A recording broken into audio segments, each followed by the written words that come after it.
Welcome to the Thought Balloons podcast.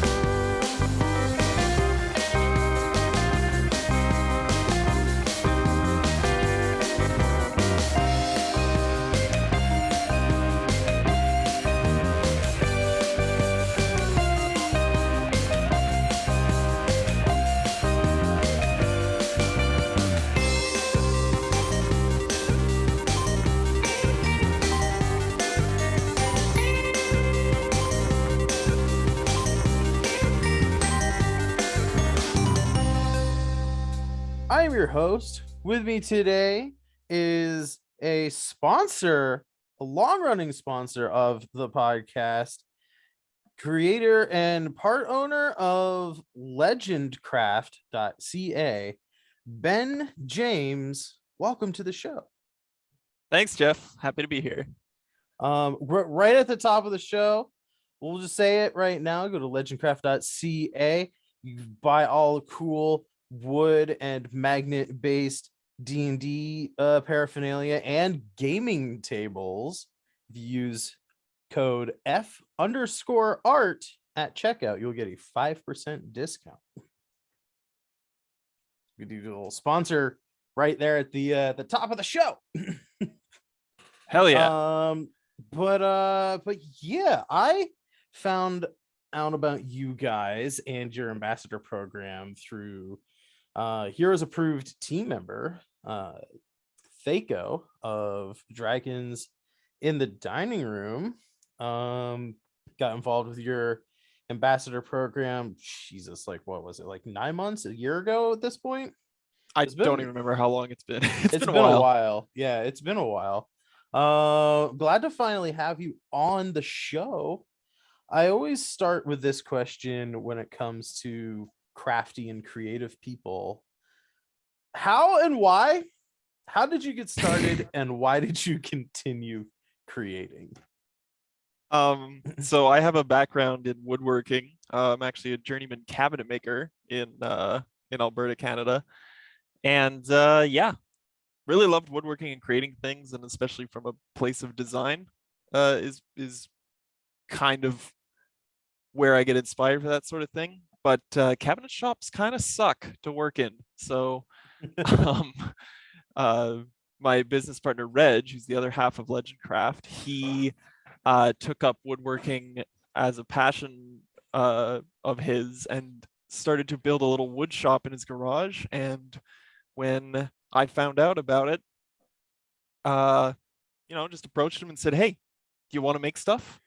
And we started making stuff, and we're like, let's be honest, we're going to make stuff for the nerds because that's who we are, and that's what we're good at. So yeah, just basically started making stuff, and no real direction until we found what we were doing. But the how is that I've been trained in woodworking, and the why is that it's fun, I guess. What is it about woodworking that kind of, was it like, did you have a class in it like in school, or was it like a family member got you into it, or was it just like a general sort of interest from like having things made of wood in your life and you're like, I want to do that? It was actually high school, probably. Actually, maybe even earlier, middle school, where we had a shop class where you could do woodworking projects and stuff like that. And I did very well in those classes. And basically I said, I'll try to go to university, and if it doesn't pan out, I'll fall back to woodworking and get into the trades. And that's exactly what happened. I know how college not working out goes. Yeah. Regular listeners of the podcast know I dropped out of film school in my junior year because that's a smart decision. Why did you drop out? I hated it. Oh yeah. I hated it. Good reason. That and like depression and stuff, but like basically it was one of these things of when it comes to like creativity, I'm much better about it now that I'm like older and a little bit more mature. But at that point in my life, when it came to like creativity, I was very controlling and like very like do it my way kind of Mm, thing. And there was one class in particular, we got into, we were put in a group at the beginning of the semester, and we had to work with the same group the whole time. And every short film that we did, like every week or 2 weeks, I forget what the rotation was, but basically it would be like one time you would be the writer director, and then the next time you'd be the editor, the next time you'd be like the person in charge of the lighting, that that kind of thing, right? yeah. And you would like rotate. And I was like up last or like second to last to be the writer director.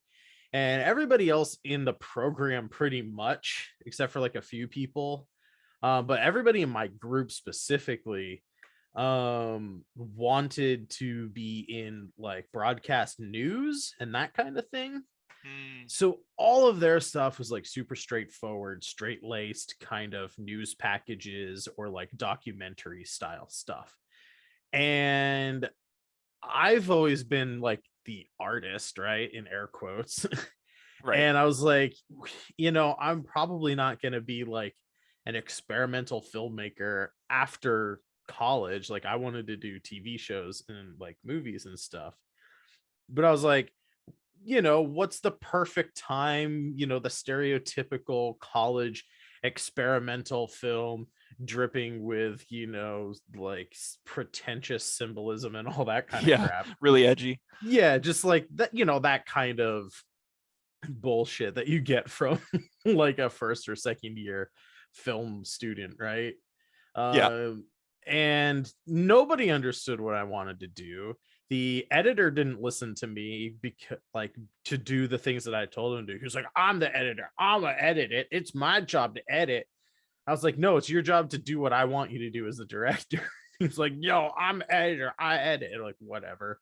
And they took like out all those symbolism and just made it like a straightforward kind of like mob kind of thing. Like it was like the storyline was like about like mobsters and like Hmm. going around busting kneecaps and stuff for like bookies and whatnot.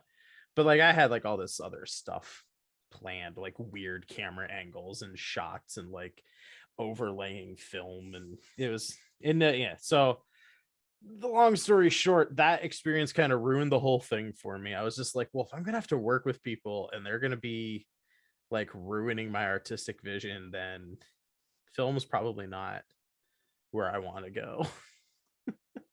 Yeah, that's really tough because it's such a team effort to do that kind of work. Hmm. And creativity is not always a team game. It's Yeah, yeah. but luckily I can use a lot of the stuff I learned for like setting up camera angles and shots and stuff from film. I apply that to my comics, so it's not wasted time. It's just frustrating. And no, yeah, absolutely. I can definitely relate to that experience where you just like you have a creative project and you have to do it with other people and you just can't relinquish control Hmm. and it ends up just not going anywhere because of it. Yeah, or like the end product just isn't what you want it to be.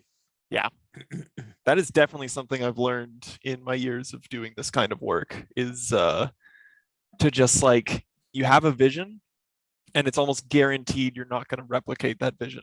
Like it's just too there's too many Yeah. factors involved that could prevent that from happening. And sometimes you just got to roll with it, right? Just like, okay, this isn't what I thought it was going to be, but it's still I can still see the coolness of it, right? Yeah, and unless you're doing it all yourself, which sometimes isn't feasible, you know. Yeah, for sure. So like speaking of like working with people, you said you have Reg is your business partner. What's the sort of like breakdown there? Like do both of you do designs, or one of you the designer, one of you like the shop person that does the building of the things? We have pretty shared responsibilities in the business, which is actually kind of probably not a good thing, but both of us are very capable with the like manufacturing of stuff. We're both very capable with design. And we're also very both capable with just like spewing out thousands of ideas and not necessarily committing to one at a time.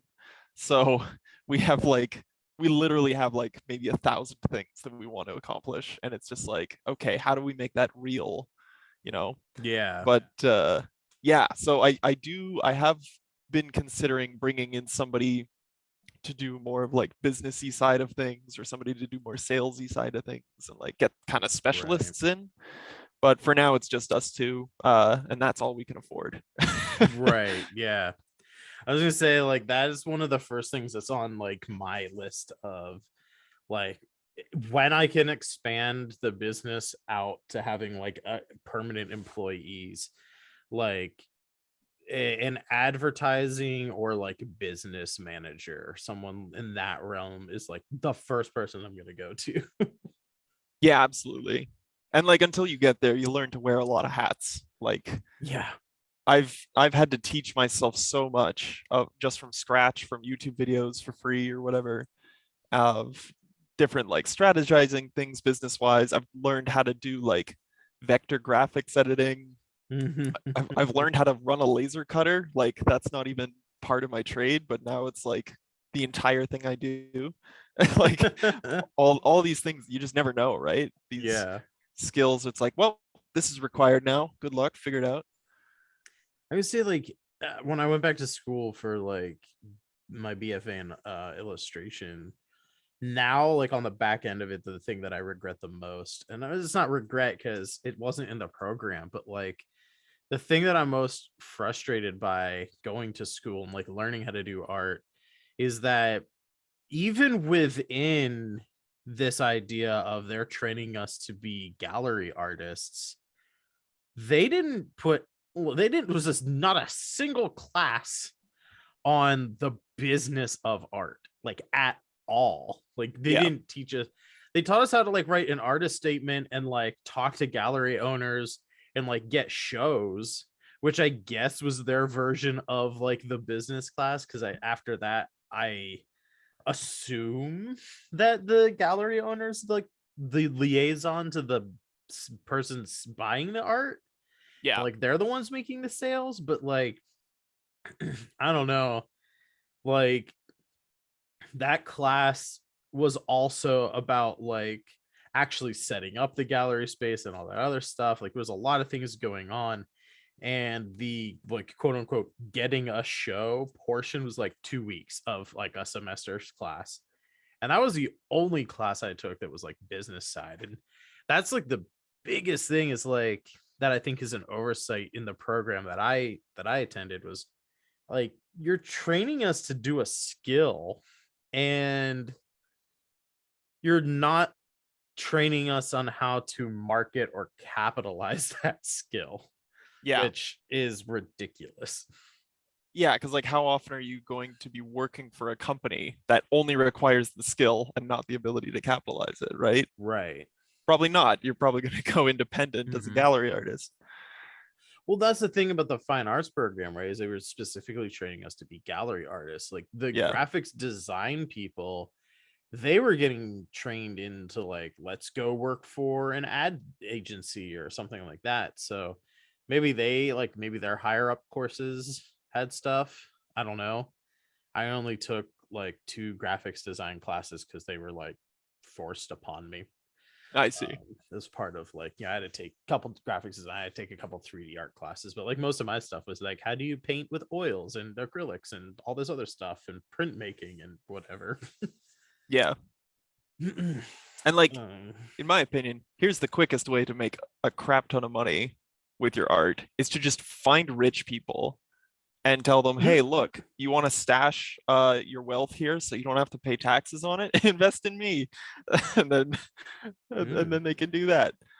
But how do I find a rich person? how do you find rich people? This is the thing, It's right? like only 5 of them in the world, Yeah. and everybody else is in poverty. But yeah, with regards to art, I've been very fortunate in that like I'm surrounding myself with other people who are incredibly talented at their art. Mhm. And my focus now is to be like, okay, how can I, you know, I guess portray their art in a new way, in an innovative way, and then capitalize on that. because it's really tough. Like I'm garbage at art. I know the design principles and stuff like that, but if you want me to come up with a unique thing, I don't, my hand doesn't work like that. We'll just say that. Right. Like illustrating and stuff is just oof for me. Yeah, I have a really hard time with like logo design and stuff like that, and like typography. Yeah, that kind of stuff, like I'm okay with, but like a unique concept or a landscape or whatever, like the composition of it, I just struggle with. Yeah, that's why in comics you just crop a lot to the face. You don't have to worry Yes.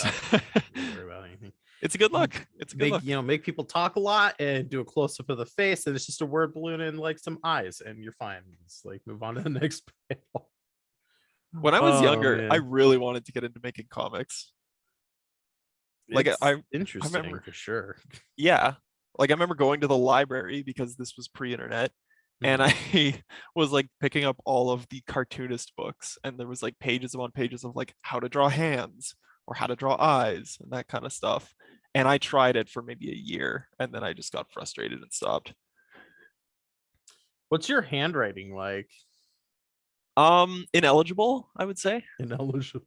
Yeah. No, if Is if it I if I take a long time to write, then it's good. But yeah, if it's just me writing notes or something quickly, yeah, no. I'm like a doctor. it's the thing I always tell people who are like, man, I can't draw. And first of all, props on you for trying. A lot of people who say like, oh, Mm, I can't draw, they don't even try.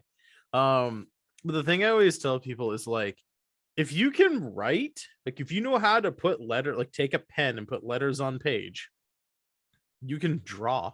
Like all writing is identifying the shape of a letter and then accurately representing it by yourself on a piece of paper, right? yeah, All drawing is accurately representing the shapes of the things in the world. Now that's a little bit reductionist. Like the shapes you have to draw are extremely complicated compared to like the triangle that is in a capital A. yeah. But like in essence, it's just learning how to accurately draw complex shapes, you know? Well, And it comes I with practice, right? yeah, oh yeah, you have to practice a lot. And a lot of people, I think, who are adults, we kind of forget what it was like trying to learn how to write. But like if you have kids or if you have kids in your life, like friends, kids, like or nieces and nephews, things like that, who are of the age who are trying to learn how to write, you have the special paper, with like the two solid lines and the dotted line in the Yep. middle, Yeah, and yeah. they're trying to draw like lowercase letters and they're like way bigger than they're supposed to be, or like p's, q's, d's, b's, they'll be reversed or upside down.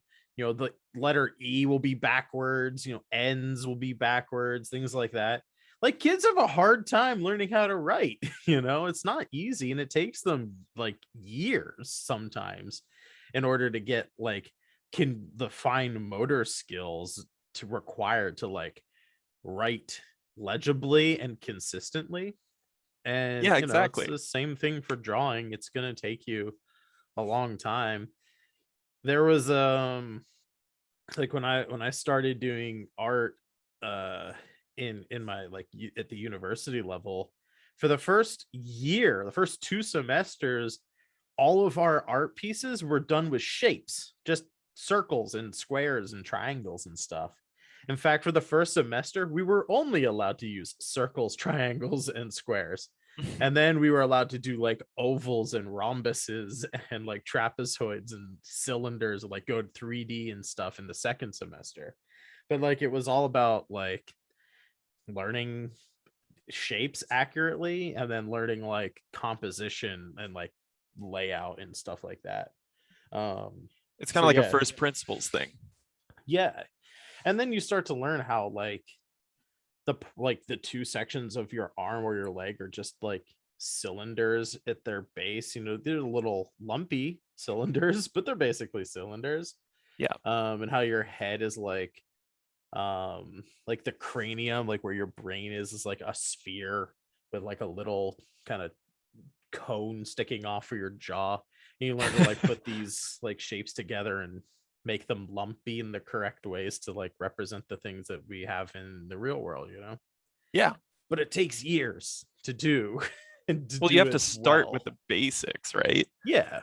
Yeah. Like how a cook starts with like flavor profiles before actually even cooking things. It's like you need Mm-hmm. to know ahead of time if it's going to taste good.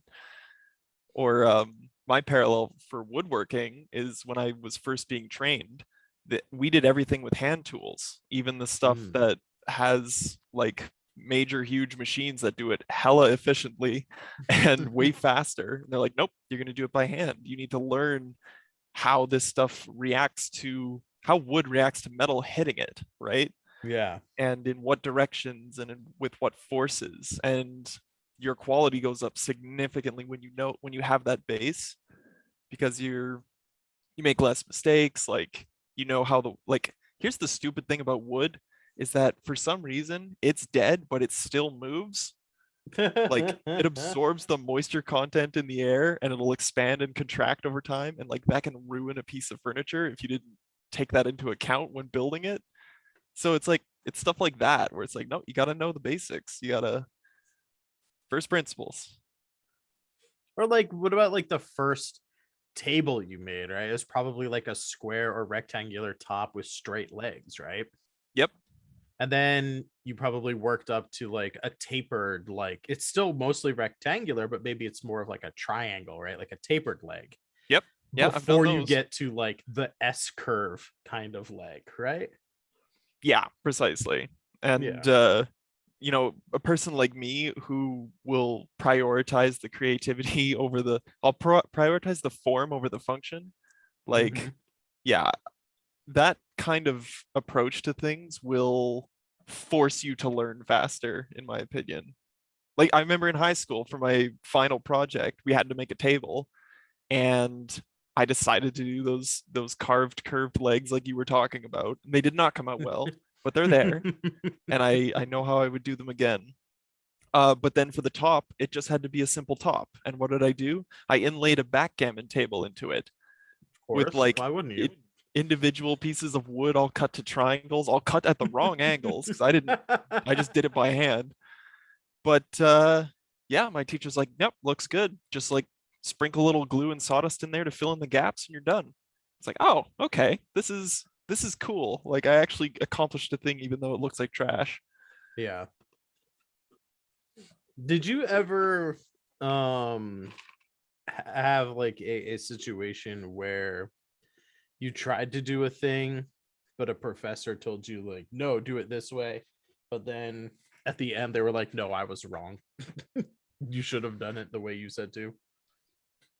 I've never had that experience. Normally, the people that I've been taught with were pretty competent and not didn't have big egos, we'll say. Like, they Mhm. were there to teach, right? So, I was very fortunate in that the teachers that I had were like that. It just remind you're talking about this like, see a sprinkle of sawdust and some glue like that like going over, like going above and beyond, right? I Yeah, can remember, and I think I've told this story on the podcast before, but like I remember when I was doing a 3D class, we were trying to do like a clay sculpture of an animal, and I was doing a bat clinging to a tree branch. And for my eye, I needed the tree branch to be like a certain length, right? right. And it was probably like 6 inches longer than what the parameters of the uh the project was. It was, it gave me dimensions like this tall, this wide, this long, right? Yeah, yeah. Fit your animal inside of it. And I knew that it would fit in the kiln, but the professor was like, no, it has to fit in the kiln with other people's things because I'm not going to fire things individually. I was like, fine, whatever. He was like, you have to cut down that tree branch. Cut down the tree branch. Came time for the critique at the end, right? And it was one of my best moments in art. And I'm not even a 3D artist, I'm an illustrator, but one of my proudest moments in art was when the professor was like, yeah, you should have left that tree branch longer because it would have been like a better visual balance for the piece. And I was like, all right, Vance, cool. You just signed your own, I wouldn't say death warrant because, that's not true. But like, I was like, Yeah, I'm not listening to you anymore, is basically what I yeah. told him in You've front of lost the your credibility. class. Yeah, Yeah, I like told him right in front of the class. I was like, hey, look, part of being an artist is knowing when to break the rules for a specific reason. And I'm not gonna listen to you anymore if what I think is right, would, like, if you're trying to compromise my artistic vision. And he was like, fair enough. It's like, fair enough. I was like, I'm not gonna like obviously try and do like a clay sculpture when we're trying to do like plaster carving, or like do, a found object when we're supposed to be working with wood.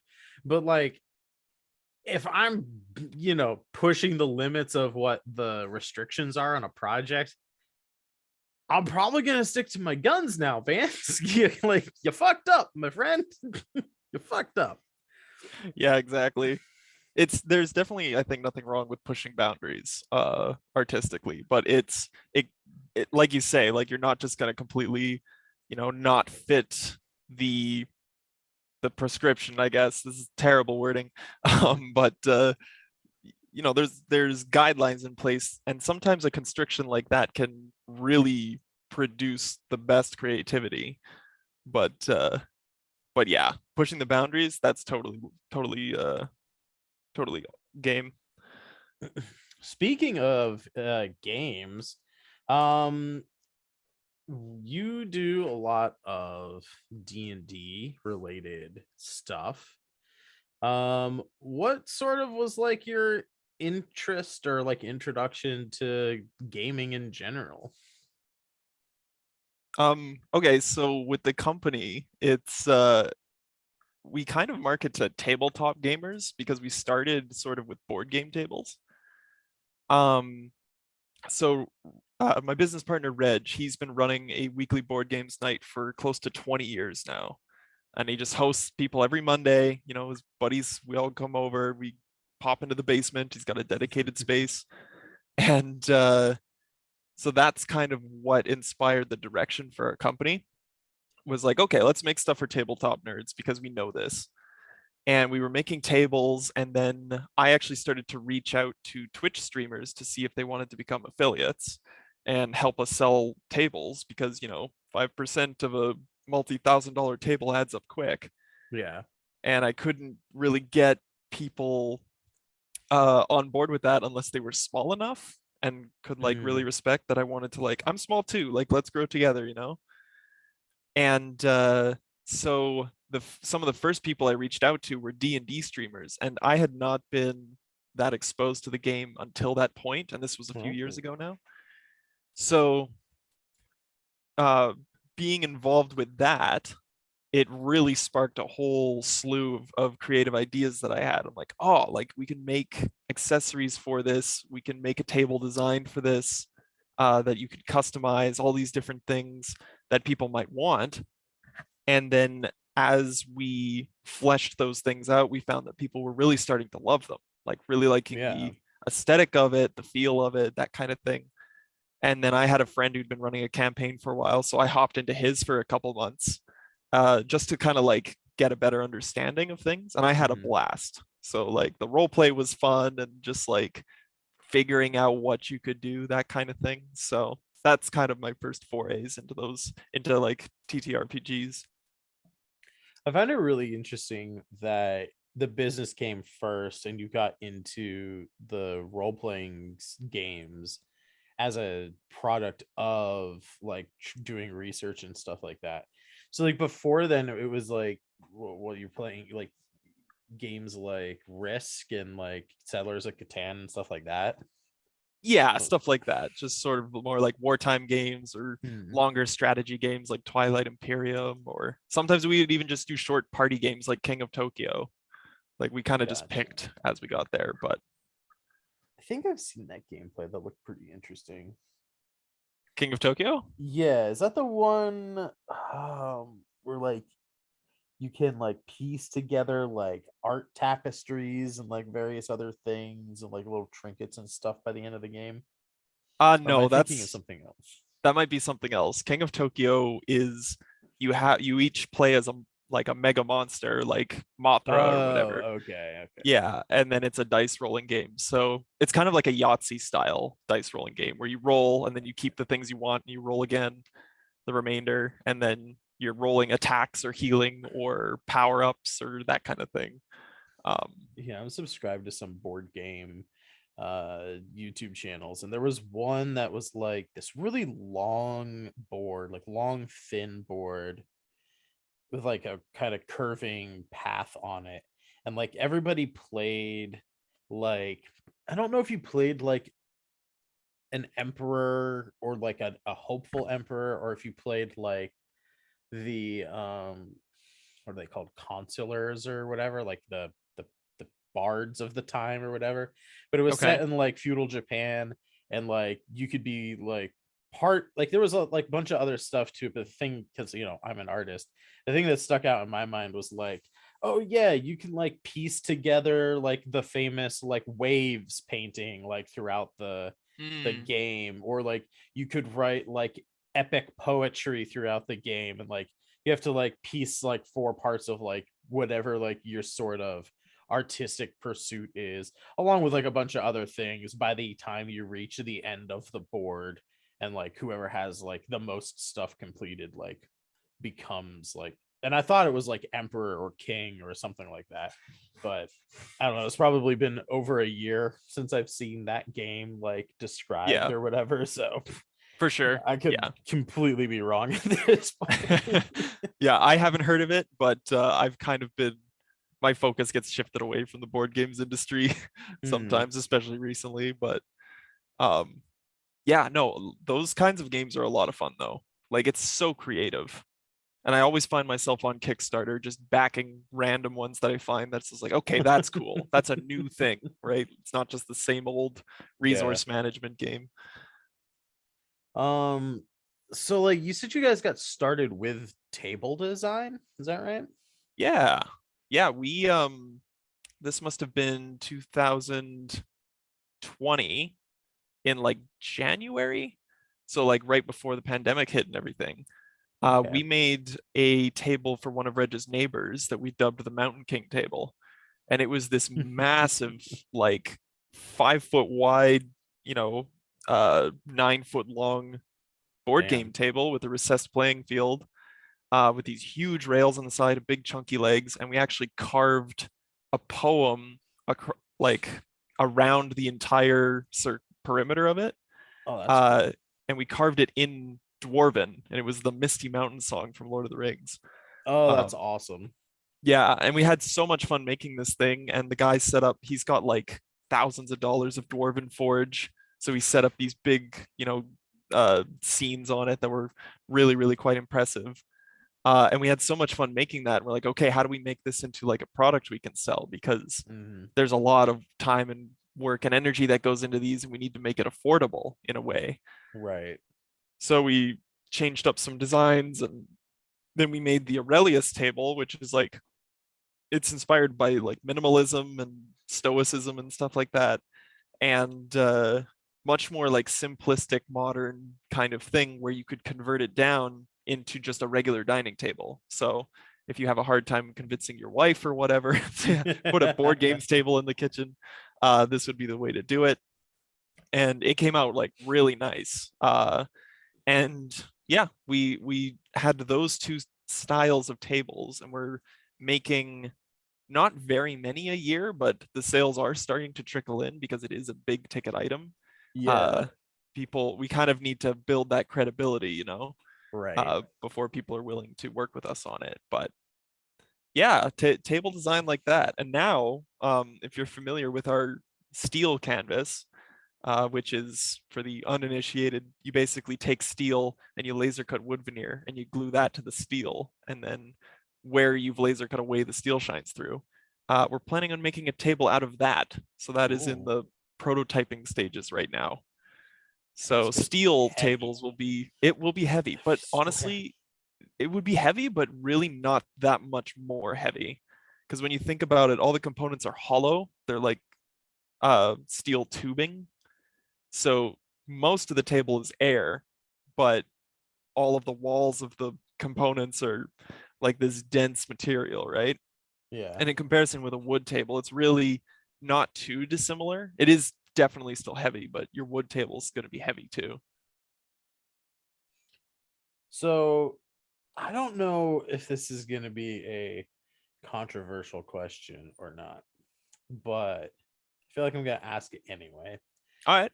Um, way back in like the late aughts to early teens, I remember coming across a company called Geek Chic Oh that yeah. made gaming tables. You Yep. seem familiar. Yep. I'm familiar. We did our research when we were getting into this. So I haven't like looked into them recently. Are they still even a thing? I uh, mean, I don't believe they are.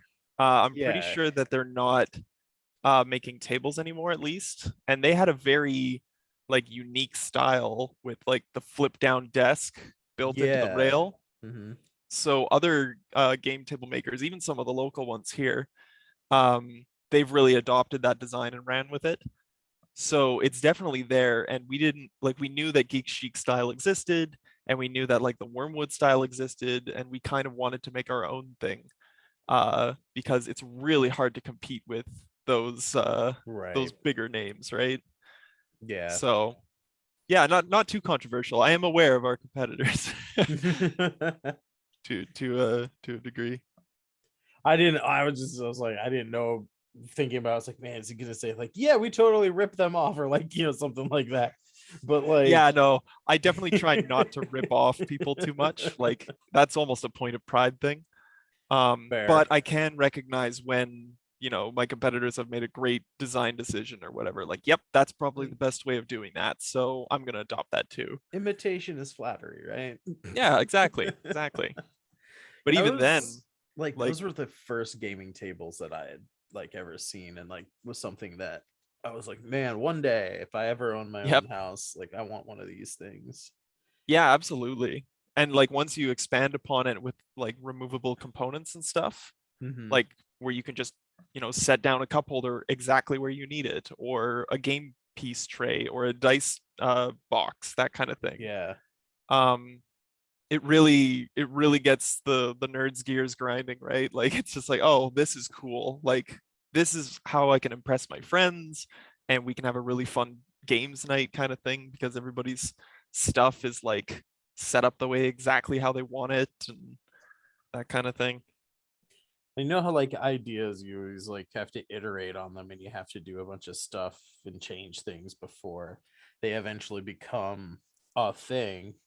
Yeah. But I hopefully early next year we'll be doing on the Hero Approved channel. Um I'll be starting a dungeon competition show, kind of like Ooh. a team version of D&D meets Ninja Warrior, where you take like four heroes, you go into a dungeon setting, you fight monsters, solve puzzles, collect treasure and stuff. You get like a score, and it's like a leaderboard kind of thing. Okay. My original idea for that, because you mentioned Dwarven Forge stuff earlier, my original idea for that was to get one of these gaming tables with the recessed gaming space, Yep. and design a mega dungeon to fit the table with like 20 different, like, basically take all the Dwarven Forge stuff, inlay it onto like some felt covered wood, like felt, because I wouldn't want to like ruin the tabletop, obviously. Yeah. But then have it so like there's 20 different floors that I could just remove and like replace with like the next floor, like into the actual table. Oh, I see. Um, but I was like, I don't have a place to A, put a table, and B, store 20 levels of dungeon stuff, or the money to do any of it. Yeah, So exactly. yeah, it's become a digital thing after like God, I don't know, almost 8 years, 8 to 10 years now, is now like, I tried it as like an actual D&D campaign on Roll20, and that kind of fell through. And now like the competition part was always part of it. Like the first five floors of this old dwarven city that was rediscovered is in the actual lore a place where adventurers go in and get high scores and stuff. So I would just like take that part and like make it a show. But yeah, originally it was meant to be on one of like your guys' tables, like all 3D and like pre-made with like individual floors that I could just like pop in and out of the recessed gaming area. Man, that would be amazing, but what a commitment to like the Yeah. physical space. Well, like, yeah, because like where would you even store that, right? Yeah, you would need to like a dedicated closet to like all the like dedicated walk-in closet to all these scenes. Yeah. Because like if And you had your recessed thing and instead of felt, you just put down a piece of steel and mhm. then put magnets in the bottom of all your Dwarven Forge tiles, of which some of them already come with that, then yeah, they just stick in place and then you could remove them, right? And you could just build the individual floors to a plan every time. So then you really only need to store the pieces in one board. But sometimes that's Yeah, just not but how yeah. much cooler is it to be like, we go down the stairs, like, cool. Hey, Gary, help me pull this table top off. We just lift it up by the handles, set it aside, and then put the new one in and be like, here's the second floor. No Yeah, exactly. downtime. Like, that was my goal, was like, yeah, I could build it every time, but like, who wants to do that when you could just pop a new one in like right away and have no setup time during a game session? Right, exactly. But And I'm like there insane. is something to that, to like people love saving time on things like this. But yeah, there is a practicality factor to it too, where it's like, okay, True. how many people have A, the money for this, B, the space for this, and C, the energy and the friend group for this, right? Yeah, And that's the like, other thing, is I don't yeah, like playing with the people in my town. there you go. And so that's why digital is so great, because you get exposed to like more better fits, and then it's also way cheaper to like construct it. Mhm. Yeah, actually, tomorrow, I'm doing another podcast recording. I don't know when this episode is going to go out. Yeah. But as of this recording, tomorrow, I'm actually going to be talking to Gabriel Picard, Ooh. who is an artist who I almost exclusively buy his stuff from the Roll20 marketplace. Like, it's so good. Like, I cannot draw stuff from a top-down perspective. Hmm. And even if I could, like, all of his stuff like works together. So like you can take set pieces from like one thing and like put them in another and it won't look weird. Or like you can combine like caves and ruins and it's all in the same grid. It's all like sized the same and like it all works. He's got like hundreds of different packs, with like individually, like they each have like hundreds and hundreds of assets and they're like $5 each. I've probably spent like $300 to $400 on just his artwork alone. Yeah. Well, that's the It's thing, right? Like it insane. seems insane to do all that and just sell it for $5. But then you get people like you where it's like, no, like I'm buying into this. Like this Mhm. is I'm getting as much as I can. That's and then it makes it worth it at that point. But yeah, assets, man, they're expensive sometimes. And sometimes you just score on a thing that just works perfectly. Yeah, like I'm pretty excited to talk to him and be like, so how do you do this? Yes. It's like mind-boggling, Yeah. like how he can be so consistent. And it's not like he hasn't improved like his artwork over the years, but it's still, you can put new stuff against old stuff and it doesn't look bad either. Like if you were to try and like juxtapose my artwork, like my first comic I ever wrote with the one I'm working on now, you'd be like, a fifth grader drew this first thing. And I only did it in like 2016. You know? Yep, yep.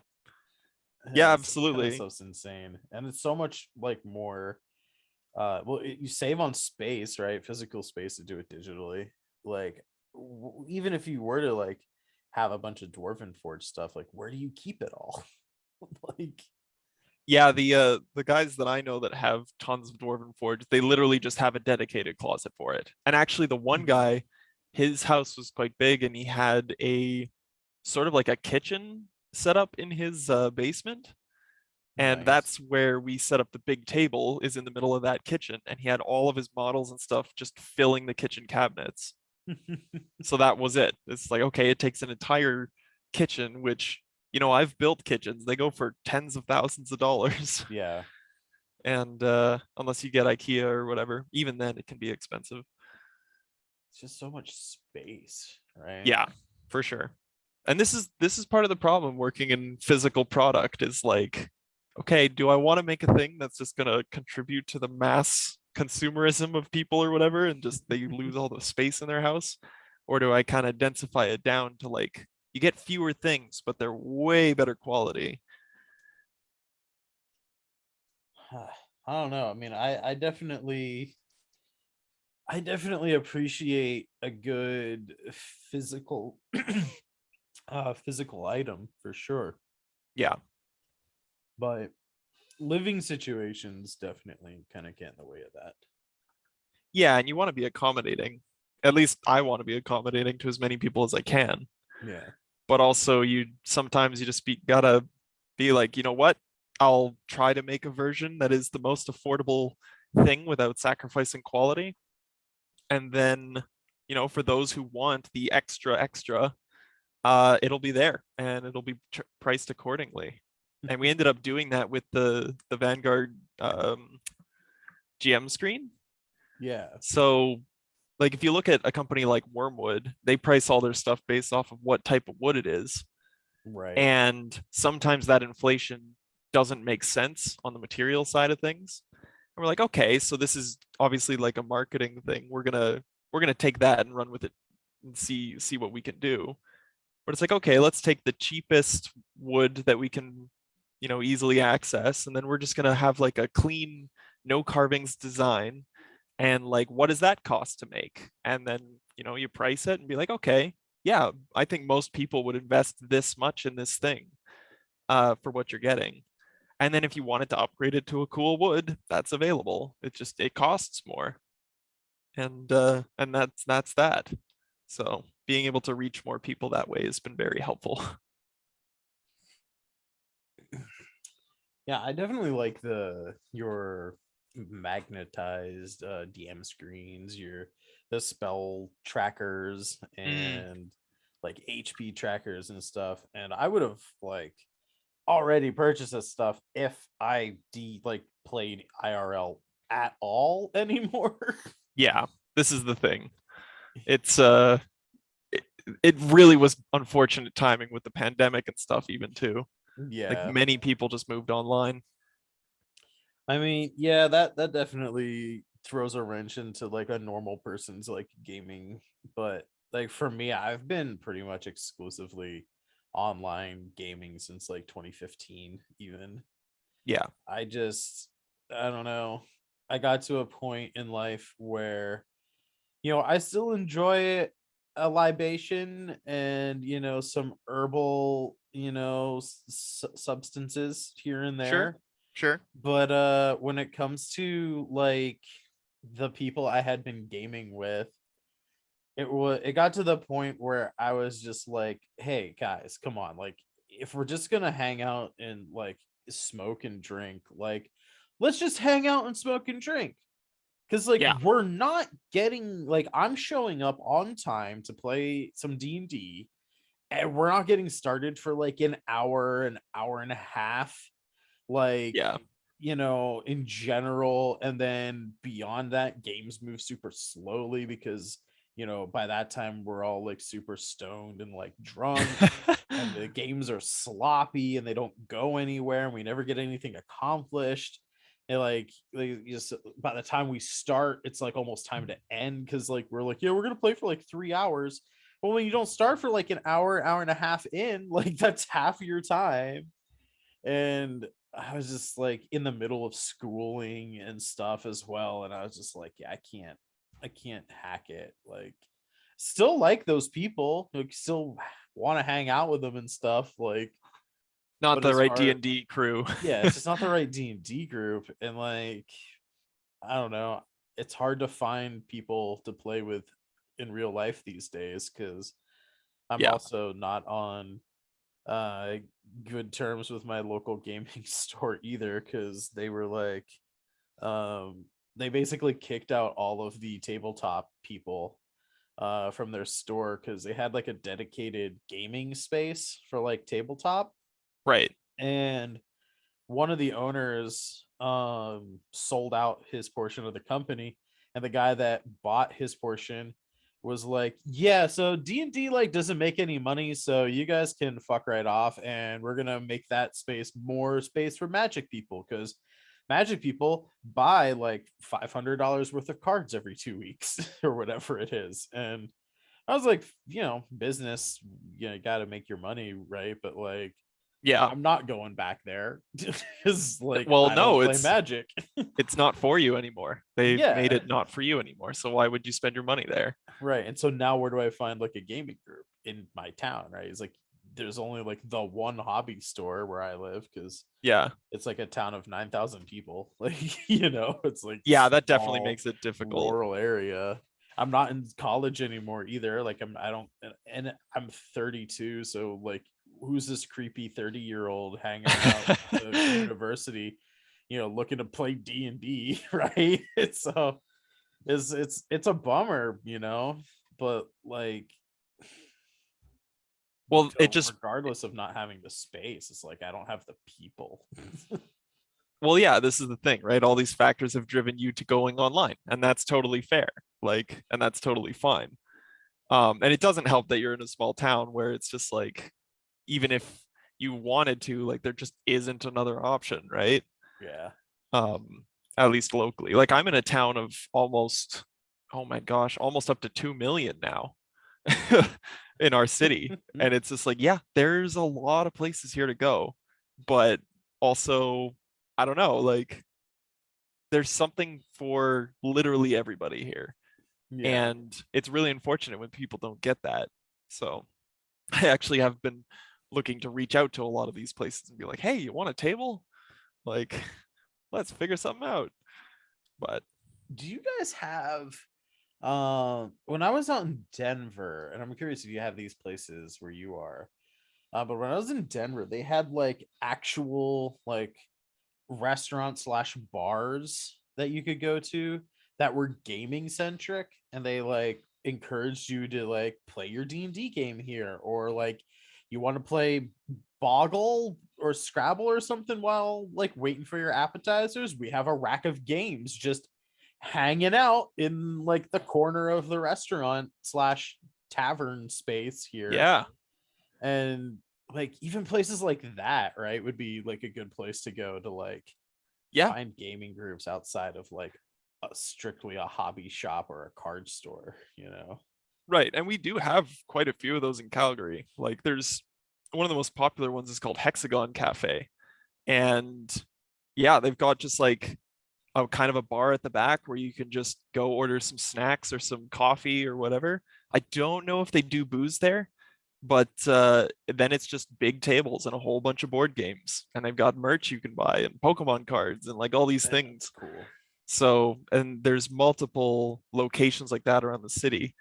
I also have seen like some of the most popular bars in the city will host a either a bi-weekly or a monthly D&D night where a group of dedicated DMs will come in and they'll just host a one shot, and whoever wants to can join a table even if you've never Nice. played before, and like, here's your character, pick a pre-made character out of this list, and we'll get you guys going and be able to like accomplish something together in a few hours. And the bar loves it because people are there having fun and drinking, and it brings out some of maybe of the more introverted crowd, we'll say. So yeah, like there's definitely tons of opportunity for it, and I think especially more so now than in the past. Like it's just become, especially D&D has become quite mainstream comparatively, as far as I can tell. Yeah. Man, I wish I had like some place like that around where I live. Like just to give you like an idea of like how small a place this is. I can remember when our movie theater got 2 extra screens and became a 3 screen movie theater. Oh wow, wow, how impressive. Yeah, I was like in 5th or 6th grade, and like our elementary school actually helped like with a fundraiser to actually make that happen. Wow. And the theater itself, like where the main screen is, used to be like an actual theater. Like there's a stage Yeah. where like the movie screen is. One of the biggest things that blew my mind, we went to see the first Tom Holland Spider-Man Mm. when I was out in Denver. And it absolutely just blew my mind that there was a movie theater that actually served food. Oh yeah. like like you could buy your ticket and it like assigned you a seat, and then you could order like ribs or nachos or burgers or something like that, and like go sit down, and people would bring you food in the movie theater. Right? I'm like, what? A soda and popcorn, please. And maybe like some jujubes like out of the cabinet. Like that's what a movie theater is, not a free, not ribs and nachos. What? I experienced that for the first time like a couple weeks ago. I was just having a garbage day at work, and I text my girlfriend. I'm like, "Hey, let's do something fun tonight because, I'm mad." And Yeah. there's a like it's called VIP theaters here. And there's one in my whole city, and it just happens to be like, I don't know, maybe a 5-minute drive away from my house. We go in, and like I didn't know what to expect, but I'd heard about exactly this experience. And it's like, yeah, we sit down, we're handed a menu. There's like a rotating tray table that goes over my reclining automatic seat, heated Yeah. seat. And like it's like, okay, I guess we're having a glass of champagne and some, you know, pulled pork or something. Like it's insane. It doesn't even matter what the movie is at that point, right? No, for sure. You're comfortable, you got a bit of booze in you, like it's gonna be a good time. What movie did you end up seeing? The new Venom at that Oh point. man, I really, really want to see that movie. Yeah. Carnage is one of my favorite Marvel villains. Maybe even one of my favorite Marvel characters. Yeah. Okay. So you've got high expectations then for the film. I do. Yeah. I do. As much as Th- I can for a Marvel film. Admittedly, I'm more of a DC guy. But That's fair. like, yeah. I liked I- the first Venom movie. And I If liked you Woody liked Harrelson. So Woody Harrelson is great in this movie. And if you liked the first Venom movie, you will like the second one, I'm pretty sure. nice. Yeah, I just have to find like time to to see it. Man, I wonder when it's leaving theaters. Probably soon. Like it's been in there for a few weeks now. And now that the new James Bond is out, like that's going to be filling up a lot of those screens. Hmm, I might have to do that tomorrow. Get it in, get it done. Yeah, I would go Sure. see like a matinee or something on a Wednesday. Although now with like, oh, I wonder with like COVID and shit and like kids being schooled from home, if that's gonna like mess up my plans. Because like ever since like I left high school and could make my own schedule and stuff, I've like very rarely ever gone to a movie at night, and I'm like usually going to like the 11 a.m. or like the 1 p.m. show while like all of the kids and parents and stuff are like at work Mm, or at school. yep. And I'm just like, yeah, cool. 2 other people in this whole theater. Awesome. Perfect movie experience. I get the big screen. nobody around, nobody's making noise or coughing or babies screaming. Like, ugh. Yeah, that can definitely throw off the experience for sure. I've found that since the pandemic, like once the theaters reopened here, it's been pretty barren. Like we've had maybe 10 people per theater show up. And that's the nice thing also about the VIP ones is that they're 18 plus. So you know you're not going to have any kids in there. But I don't know True. about like matinees and stuff. I can't remember the last time I've been to a matinee. How's Calgary as far as like people giving a shit about like mask mandates and stuff? It's interesting. So basically, Calgary is the biggest city in our province or state, I guess you could say, Mhm. of Alberta, and Alberta is very Texas, we'll say, in Okay. that we got a whole bunch of freedom fighters, in my Fair. opinion. And a lot of that comes from just like Alberta's biggest export is oil and gas, and so there's a whole lot of like Mhm. stuff like that. It brings out the worst in a lot of people. I think for the majority of people in Calgary, we're perfectly fine to just follow mandates. That being said, for a while there was a weekly protest downtown against like, all this communism and Ugh. this government overreach and stuff like that. So You're trying to save my life, communist. yeah, yeah, no joke. Oh god. Recently it's been bad, especially in September when we hit our fourth wave after our Mm. leadership said, you know, he was asked, he's like, what happens? Because we opened for the summer, we had this big open for summer thing. And somebody asked our premier, like, what happens if there's a fourth wave? And they're like, there won't be a fourth wave. They literally said, we don't foresee that happening. Uh, and then there was a fourth wave, and now our hospital ICUs are overwhelmed. Oh So man. it's actually quite bad. It's completely overwhelmed pretty much exclusively by unvaccinated people. And it's really sad. It's really sad to see these people who have just been, maybe they've consumed the wrong information and they've made their choices and it's led to a lot of tragedy. Yeah. So I think for like the majority of people in my city, we're kind of like all on the same page about it of just like, yeah, this isn't that inconvenient, right? Like, let's just get this over with and do what we got to do. But there is definitely a very vocal minority of people here who are not happy with the situation and just want to go back to their freedoms. Man. I mean, I guess like the smallest of silver linings though is like if you guys live in like an area like that, it sounds pretty much like where I am. So maybe there won't be a ton of people at the theaters. Yep. You Because know what? that's You might like be what right. I've always been worried about is just like all these like people just being like, what? We don't need to wear masks anymore? Cool. Everything's back to normal. Going to all of the movies and like Yeah. all that stuff. I mean, I had friends like even in the middle of the summer last year being like, hey, let's go out to the bar. I'm like, no, no, there's not even a vaccine yet. I'm Yeah. not going to a bar. Like, what are Yeah, you no kidding. crazy? Yeah, and like And I the other still thing haven't been too, back to a bar. And I I have the vaccine.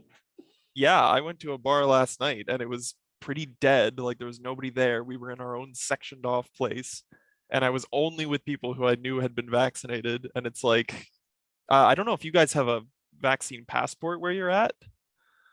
Um, No, but I carry my card with me just in yeah, case. I don't know if it's called a passport or not, but like they it's uh all it. they just implemented it in Alberta. And because Alberta is a more conservative voter base, um, they didn't want to call it a passport. They called it your like proof of exemption or something.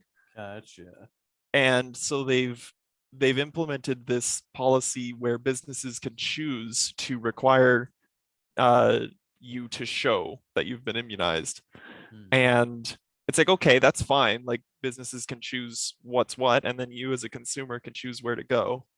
But then in Calgary, they passed a bylaw where it's like, if you can, you have to. So this is the thing. Like, we basically have to show it in most of the places we go now, Right. restaurants and theaters and stuff like that. But on the other hand, we know that they're kind of not going to enforce anything if you don't, Mhm. because throughout the past couple years, there was plenty of people breaking the rules and just not receiving any penalty for it. So I don't know, inspiration to follow the rules is low, but we do have rules. It's really messy. Yeah, mine's just called the vaccine record card is what I got when I actually Okay, yeah. got I mean, the that's what it is. It's not necessarily a vaccine. passport at all. It's just like Yeah.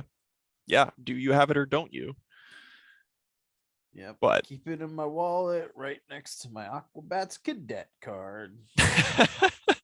nice. Yeah. Card Yeah, it carrying is. member since 2005. Oh, wow. That's commitment. It is. It's been in all of my wallets since I was a sophomore in high school Jeez. because I'm a nerd. I don't even think you can, or they may. I think I heard recently that the Aquabats like reopened the cadet faction for more people, but for a while there, they weren't accepting like new people into their fan club, and there was like I had gotten into like the fan art scene of the Aquabats like on DeviantArt and stuff back in the day, Oh, man. and there was like people who were basically just like, man, I wish I could get into the like legit cadet faction. Like, hat nerds, here's my card. Yeah, nerds, you don't get this exclusivity. Yeah, That's I think they hilarious, opened dude. it up again, and they may be closed again at this point for all I know. But I think like at the time, like the second season of the TV show they did, Okay. I think because like obviously there's like a boon in popularity and stuff. Um, but yeah. Do That's you know the hilarious, dude. show? Do you know the band like the Aquabats? Not intimately. Not Um, intimately. definitely has crossed my radar, but not I haven't delved too deeply. Fair. Soapbox time, like 3 minutes. All right, I the I'm lead ready. singer of the Aquabats is the guy who either co-created or created Yo Gabba Gabba. Okay. And ever since then, obviously he played the Aquabats played on Yo Gabba Gabba. Then they got their own like Power Rangers style kind of TV show. As much as I'm really happy for them that they got like, you know, a second wave or whatever of like fans, and like they're bringing in a bunch of kids and stuff, and they're good wholesome fun and all that stuff. Like there is a part of me that's really bummed out that they've like shifted to more kids, like actual like pre-teen kids, Yeah. because it's like 8-year-olds who are like watching the show and whatnot. And like I had a chance to go see the Aquabats play nearby where I am 2 or 3 years ago, and I was like, I could go to this show, but at the time I was like 28, 29, something like that. It's like I'm almost 30. I'll be going to this show by myself, and I'm guaranteed that there are going to be a sea of children there. What is it going to look like for an adult male showing up to a place where there's a bunch of kids running around like Yeah. by himself, right? It's Like, almost like they need an Aquabat Bats After Dark, where like all the right? adults that knew it from back in the Yeah. 90s or whatever could just go Yeah. and have that. Because it's like, man, I'd really like to see them again, but I'm also afraid of people looking at me weird because I'm like, I don't have friends to go to concerts with anymore. Like, what is this? I'm an adult human male in the United States. I don't have friends. Yeah, I what are these I friends? work and I sleep. That's my life. That's all we're programmed to do. It's the Protestant work ethic, right? There you go. Like, Is Aquabats a ska band? they were in the day. They were back in the day. They still play some of their ska-oriented songs, but they're more like just sort of pop punk kind of like with Okay, a little okay. bit of like synth mixed in nowadays. Gotcha. They used to have like a bunch of people in the band, they'd have like, a guitar or two, bass drums and the singer, but then they also had like keyboards and like a horn section at one point. And like there was probably like 9 or 10, 12 people in the band at one point. Holy. Yeah, because it's a ska band. Because you I have mean, to have yeah. the horn section, right? But Yeah. over time, like as ska kind of like faded and came back and faded and came back, because it's like a roller coaster of people liking ska music. um I think it's a roller coaster of people trying not to let ska die. yeah, that's Just basically like what it is, right? ska's not um dead. it's actually, it's inside knowledge. Not everyone knows this. But the reason ska kids say pick it up, pick it up, pick it up is because we're trying to pick up the remnants of what ska used to be. uh, That's funny. Only card carrying Aquadets know that. yeah, Yeah. yeah, right. Oh man. No, it's a thing. I think I could have been okay going to that because the Real Big Fish was playing with them as well. Oh yeah, that's Um, definitely a ska band. yeah, and This I've is I've very seen both of them in concert, but I haven't seen them together, and I thought that'd be really cool. yeah. Did you when But you went to see them, did you have like a wallet chain and like black and white checkered shorts? um, Because this is the stereotype of ska no, listeners that I know. no, I Okay. had checkered Van slip-ons. Thank you Okay. very much. Okay, that's there. I did have a wallet chain. Those Classic. old you get them at like Hot Topic and stuff, like the belts with like the pyramid Yep. studs in them. Yep. I took them out so it was a checkered stud belt Oh because I wow. was cool like I that. did that too, man. I'd buy a belt of studs and put them on my jackets and stuff. Yeah, Oh my yeah. gosh. That's so glad I'm not in that time anymore. I feel like Aquabats and ska and stuff like that was just like a couple years. I was just a bit too young because like Mm, I'm a few years younger than you, and it's like right. this stuff was there, but it was never like I was never exposed to it at the right age for it to Yeah. stick. Yeah, no, I was like the sort of, there's like a lot of bands that like use it. I forget the original band. Maybe it was like Less Than Jake or Streetlight Manifesto or whatever. But like, there's like this the cartoon guy who's like half like in like the skanking dance pose, but he's wearing like a suit, right? Like he's wearing like Right. the Blues Brothers suit. So yeah, I was that kind of rude boy. I would wear Okay. like the black slacks and like a Ooh. checkered tie and like my checkered Van slip-ons with like a studded belt. I was like a cool Mormon missionary. Nice. It was Did like you get that was basically the style that I like when I went to concerts. That was what I would wear. did you ever get into the Matrix craze? I liked the movies, but no, I didn't wear like the Okay. sunglasses or like Because the like leather jackets my or anything. brother and like some of my friends and stuff, they would like start wearing trench coats and stuff, and I'm just like, when you said like cool Mormon, that's exactly what I thought. I was Yeah, like, oh god, yeah, that too. Oh yeah, man, that would be hilarious. yeah. Matrix is coming Hello, back. my name is Elder Morpheus. Yes. Would you like to take a pill today?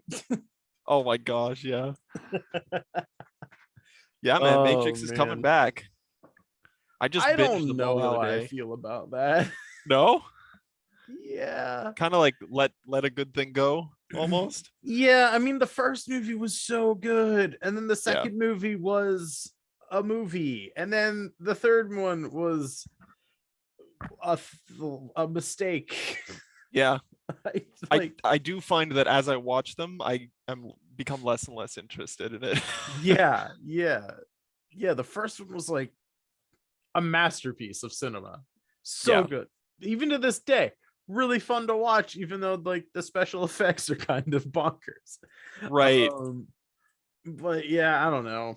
I I'm I also just have like I just have like a thing against like reboots and remakes in general.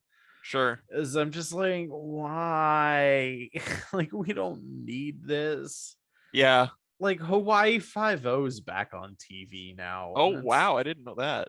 yeah, and it's just like, why?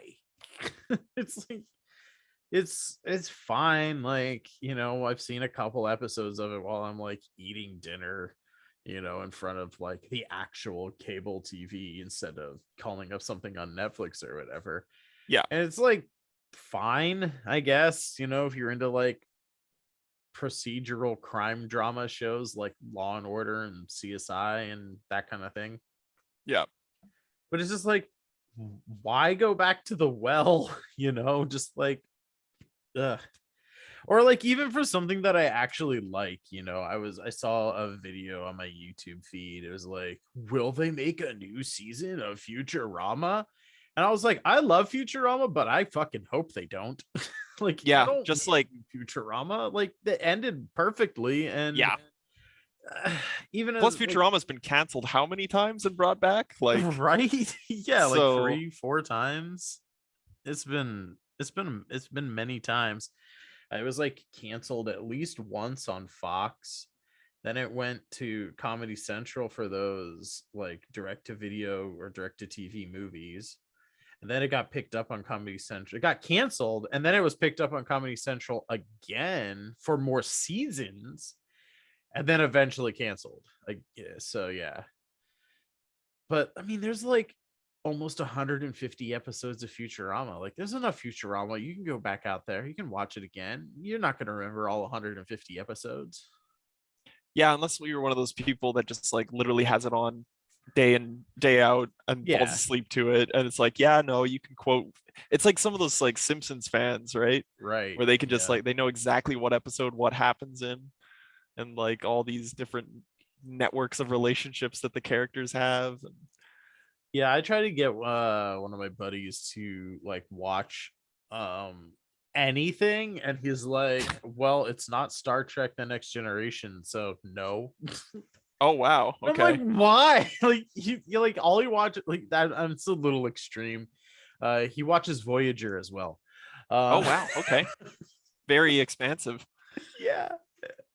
No, but he's got like a handful of things that he'll watch and then watch again and then again and again. And I'm like, but Auntie Donna is funny.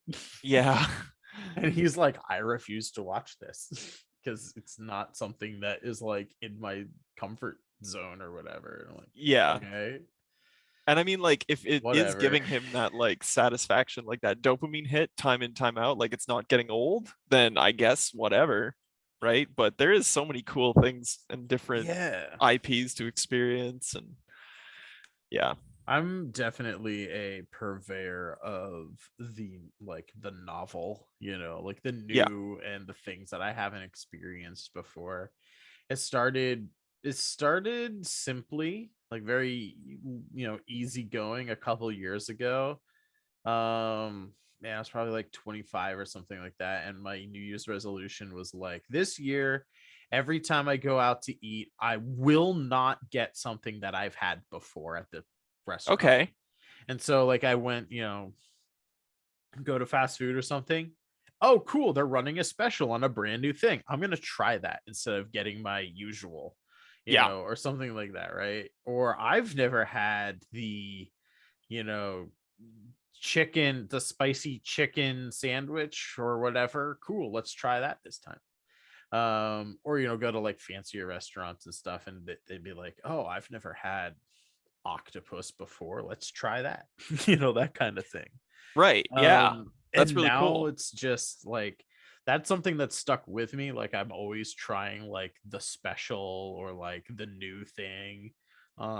We have like a burger restaurant in town that I really like. It's like a mom and pop thing, but they have like seasonal recipes and like kind Ooh. of craft burger styles. And I'm always like, oh yeah, cool. Let get me that like burger with like specialty cheese and like fennel sprouts and like all this like, you know, homemade like blackberry like reduction or something on it. I'm like, that sounds weird.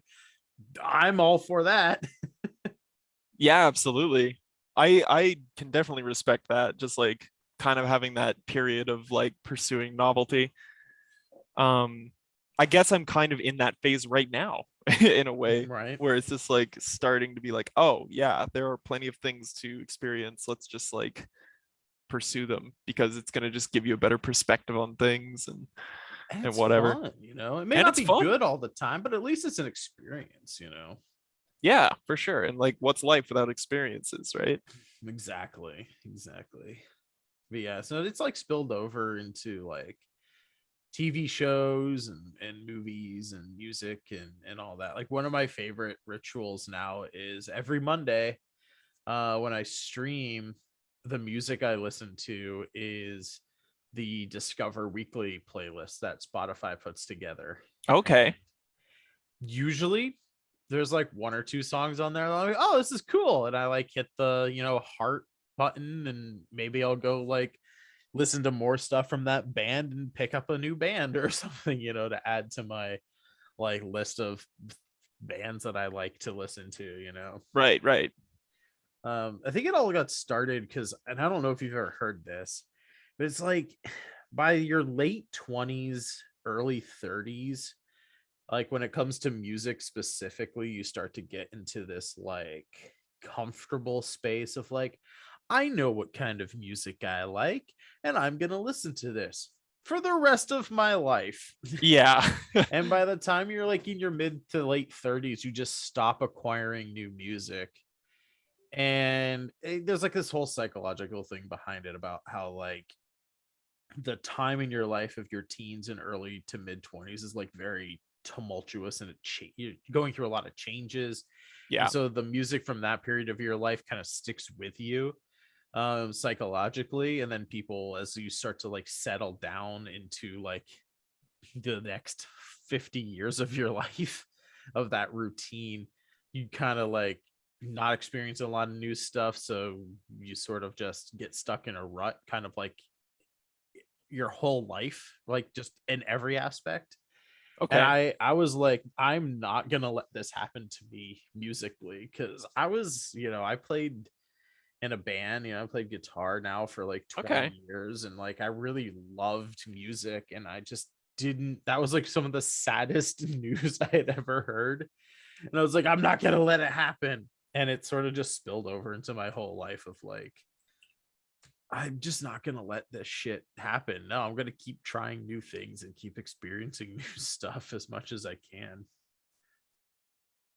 Yeah, I'm definitely experiencing some of these things here. Like for me, um, not even music wise, I went there was a tattoo convention in town and I don't have a single drop of ink on me. So me and my girl went and I'm just seeing all these amazing artists and like just about bought one on the spot while I was there until I realized how much it was and I was like, oh no. But still, it's like, okay, I could totally see me like getting into this and just being Yeah. like totally consumed by it. But yeah, no, even music wise, I am starting to feel like, oh, I'm just listening to the same shit over and over again. Yeah, I don't know when this podcast is going to come out in relation to the one I recorded on Saturday that's coming out on November 5th. So Okay. talked to a friend who's putting out one of her own Kickstarters, and it's going to be going live in November. So Okay. we're putting off the release of that podcast until then, but we got talking about tattoos on that episode. So listeners, you'll know if Leanne's podcast is out now or not, but if not, kind of sneak peek here. We got talking about tattoos, and I'd said that I haven't pulled the trigger yet because I keep flip flopping back and forth between like what I would want, and like one of my ideas is like family crest on my left shoulder because that's like what would be on your shield, and that would be my shield arm, right? And then the rest of my like left arm would be a sleeve of a wizard fighting a dragon, a la airbrushed panel van style. Oh wow. Right? And then you like hide like a bunch of like references and stuff in there, like, you know, like a gravestone with like my birth year in like Roman numerals and like little shit like that, all throughout that arm, like a full sleeve. I thought would be really cool. And I have like an idea for a couple ideas for like a right sleeve if I were to go with that left arm idea. um but then the other idea that I have is like, wouldn't it be cool to go someplace that still allows for black light reactive tattoos? Because that's illegal in the States. Apparently, Ooh. it's not good for you or whatever. Okay. It can give you cancer. I'm like, yeah, well, we're all gonna die sometime. We all get Not that cancer. not that cancer's is like great or anything. Like cancer's bad, and you know, I don't want to make light of cancer, but it's one of these like I'm doing it to myself kind of things. It's not like smoking, where secondhand smoke can affect other people, right? For sure, Like you're this only hurting is, you. yeah, this is like something that you're only doing to yourself. So I'm kind of just like, well, yeah, I don't know. I get why it's a law, but on the other hand, wouldn't it be cool to like design my own like Doctor Strange style magic circles and like have them on the backs of both of my hands and like one on my back, and like have like runes and like ley lines traced out all across my body in black light ink so you can't see it during the day, but then when I like go to a rave or something, I'm just like glowing head to toe in like magic runes and shit. That would I be think that sick. would be pretty fucking cool.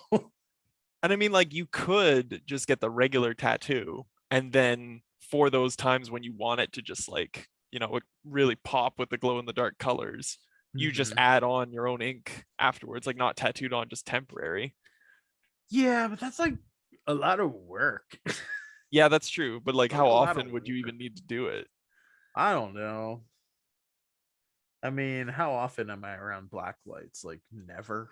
It's just like Just, on a scale of never to every day, it's never. yeah. I don't even own a black light. If you get one, you could add it to your stream, and then That your would be tattoos could cool. glow every time you stream. Yeah. Get, as I also mentioned, getting like those whiteout contact lenses so that your eyes are like glowing, you know, Oh just like, yeah. you know how like your teeth glow in like black light, just your eyes white. Like you just basically be like Dr. Manhattan with like your glowing white eyes. Oh my gosh, that would be sweet. Oh man.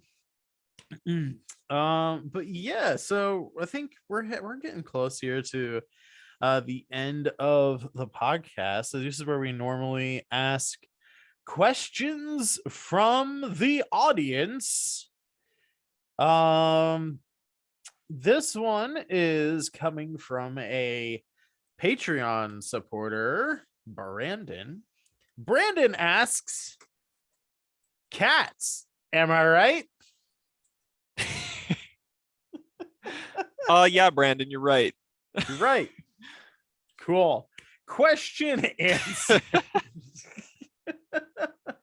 Are you a No, cat person or a dog person? I am a dog person. I am also a dog person. Unequivocally, just 100%. I make no bones about it. Cats are the literal devil, and I'm an agnostic anti-theist saying that. So, Okay, okay. yeah, cats are the worst ever. I don't like anything about them. I'm allergic to them on top of it, but they don't like me and I don't like them. They knock things off of tables purely out of spite. And for whatever reason, and this is going to sound really weird, but every time I've held one, they seem so fragile. Oh yeah. Like their bones are so small and they seem really fragile. Whereas no matter what kind of dog I've held, like from like a Chihuahua, like up to like a giant Great Dane laying on top of me while at a friend's house watching TV, they don't seem fragile at all. Like I'm worried like I'm gonna break a cat. Okay. Like, Yeah, I can see that. I used to have cats when I was really little, and then they died, and we moved on to having dogs. And it's like, yeah, I'm not going back to cats. yeah, I'm also like an intensely lonely person, so I need that like love from a dog. This is the thing about dogs, is like they're always just so excited to see you. They are. And I mean, sometimes with my dog, she is definitely not excited to see me. Like, I'll wake her up from a nap because she looks cute and I just want to cuddle. And she's just like, F off, dude. Like, can't you see that I'm just trying to like relax here? But then Right. also will bother me all day for food and walks. Yeah. Yeah. Yeah, no, I definitely had like that sort of suburbanite kind of stereotypical childhood experience of, hey, it's your 10th birthday. We got a dog. Yeah. And stuff. And that was fun. Um Unfortunately, for various reasons, I still live at home with my folks, and my dad's allergies have gotten a lot Ooh. worse over the years, so we don't have pets of any kind anymore. But Okay. eventually, one day, I'll be on my own, and I'm 100% gonna be getting a dog. Probably some Yeah, like dude. medium-sized dog, not definitely not something small like a Chihuahua or anything like that, because those dogs are also the devil. Yes. I'm a big dog fan. We've got a big German Shepherd. She's like, I don't know, just under 100 pounds now. Of just, and not like fat dog, like strong dog. Yeah, But yeah, yeah. I we were talking about like what we would get for our next dog, and I kind of want a golden retriever. Like we used to have yeah. one and he was just the best, but they can either be like the best happy-go-lucky thing or just like, the devil. Right. But yeah, I don't know. It's a tough decision. Yeah, I don't. There's like no specific breed that I would want. I would probably just get a mutt for like Yeah. health reasons. A lot of Okay. those purebreds and stuff, they don't live too long, and they got a bunch of like problems and stuff. With like, I don't know which breeds and stuff, but a lot of them get cancer. Some of them will get like hip dysplasia and like all that kind of stuff just from all the inbreeding and whatnot. And I'm like, yeah, I'm good with that. Just Yeah. let me just get a dog. Just dog. Can I get the dog brand dog, please? Yes. I'll take the all dog, please. Yeah, just dog. Yeah. No, that's fair. Our dog is pure and does definitely have hip displacement issues. So Yeah. she's learned to cope and she's still happy. So we give her pain meds all the time for it. So it does get expensive. So I respect your decision to go for a dog brand dog. Yeah, yeah, generic dog brand dog. Yeah. No name brand dog. All The right. everything dog. Yeah, so that is the answer, I think, folks, to cats. Am I right? Yeah, If Brandon, you're wrong. I'm Yeah, you're sorry. wrong. Uh that I feel so good to say that again. Brandon, you're wrong. We also answered a question from him last time we was talking to Leanne, and he was also wrong about about that question. Again, I don't know if this is coming up before or after that, so we'll Okay. just we'll let the listeners go listen to Leanne and Gino's podcast when it comes out on November 5th, or if it already is out. And you can listen to how Brandon was wrong again. If you want to be wrong on the podcast, you can go to patreon.com/Folsham_art and sign up for as little as $1. You'll get access to the Patreon only members area of my Discord. You can submit questions there that we will prioritize over the rest of you non-Patreon subscriber people. But if you are not a Patreon member, you can still join our Discord community and ask questions to be featured on the show if you want to be wrong too. Am I selling this? Is this how you do ads? I don't know. You know what? Probably some of you won't be wrong eventually. Ben, it was a pleasure to have you here. This is the time in the show where I turn it over to you. Let people know where they can find you on the internet and buy all your cool stuff. Yeah, you can find the stuff that I make at legendcraft.ca. It's very simple. Don't forget to use Jeff's code when you get there, which is F_art. And yeah, you will directly be supporting Jeff when you do that, and also earning yourself a nice little handsome discount. So Hell yeah. if you did want to as well, our socials are all legendcraft.ca, and then my personal socials are at Ben or James. Cool.